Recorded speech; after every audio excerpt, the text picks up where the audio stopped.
History is hard to know, because of all the hired bullshit. But even without being sure of history, it seems entirely reasonable to think that every now and then, the energy of a whole generation comes to a head in a long, fine flash, for reasons that nobody really understands at the time, and which never explain, in retrospect, what actually happened.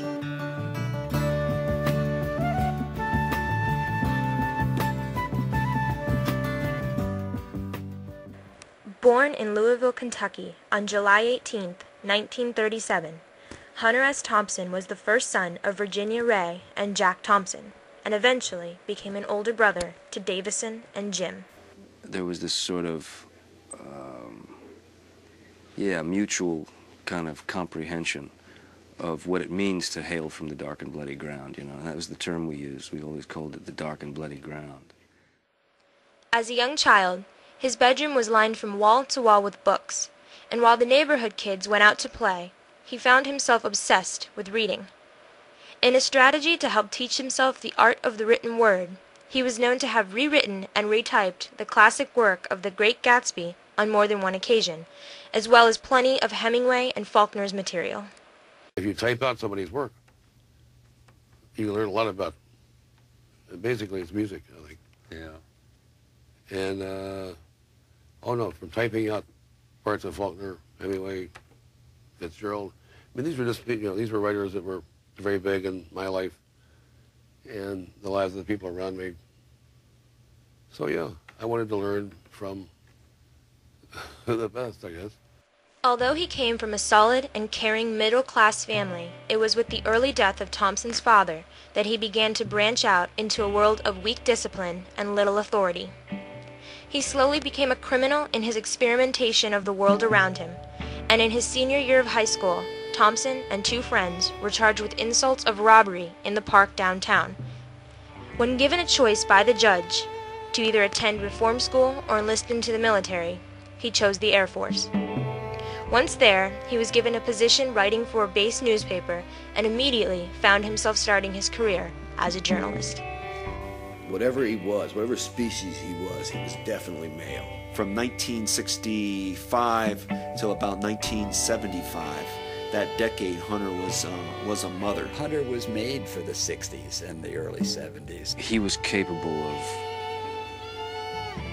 of a verbal menace that I've seen him reduce people to mist in seconds. He's a guy who becomes part of the things of one's youth. He was the cherry on the cake of fun. He was a phenomenal guy. He was a mad, crazy poet. Some of the things he said to me that I remember was, it's always good to act crazy first, because later you can appear normal. The word is gonzo, and it was what helped shove Hunter Thompson into the status he is known for today.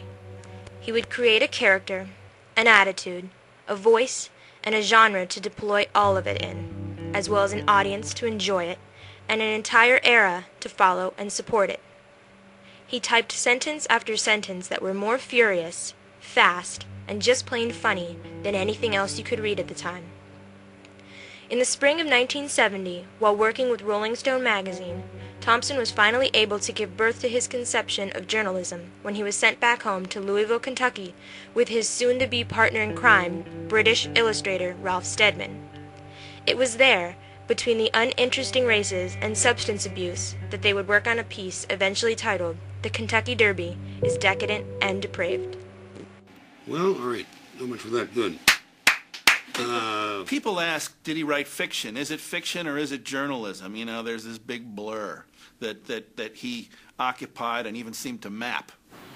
I don't know if there's anybody who was a bigger influence on the way artists and thinkers and journalists saw the world. He'll tell you the truth, but he's going to tell it to you in his own way.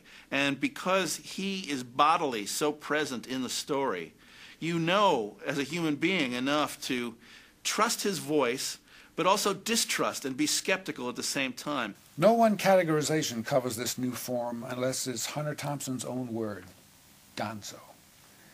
If so, in the 19th century, Mark Twain was the king of all the gonzo writers.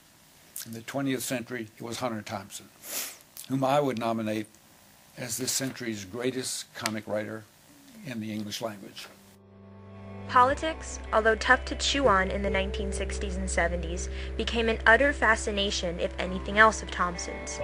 He was drawn into the fires of campaigns, government policy, and above all else, the demons circled those in charge. During his work and publication on his novel, Fear and Loathing on the Campaign Trail, he and the Democratic presidential nominee of 1972, George McGovern, grew close in ties and banter over politics, especially on the topic of shared hatred for the eventual winner. He was always interested in the concept of evil and wickedness, and he frequently saw it in high places that other people had learned to live with. Richard Nixon represents the dark side of the American dream. Richard Nixon stands to me for everything that I would not want to have happen to myself or be around. He stands for everything that I not only have contempt for, but dislike and think should be stomped out. For years, I've regarded Nixon's very existence as a monument to all the rancid genes and broken chromosomes that corrupt the possibilities of the American dream. He was a foul caricature of himself, a man with no soul, no inner convictions, with the integrity of a hyena and the style of a poisoned toad.